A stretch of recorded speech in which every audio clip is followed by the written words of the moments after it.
सकाळी 5 वाजल्यापासून अलार्म लावून ठेवतो, तेव्हा कुठे 6 वाजता जाग येते. शिपवरती सकाळीच लवकर उठायचं हेच सर्वात मोठं बेकार काम आहे. किती लवकर झोपलं तरी सकाळी झोप पूर्ण होतच नाही. असं वाटतं की सकाळ होऊ देतच नको.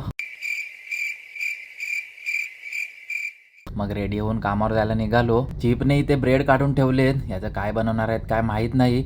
मग टेबल वगैरे सेट केलं आणि आज मॅरोची भाजी आहे, तिला मी स्लाइसमध्ये कट केलं आहे. आणि नॉनव्हेजमध्ये प्रॉन्स आहेत. तर चीप आज ब्रेड पकोडा बनवत आहेत. याला आपल्याकडे पॅटीज म्हणतात.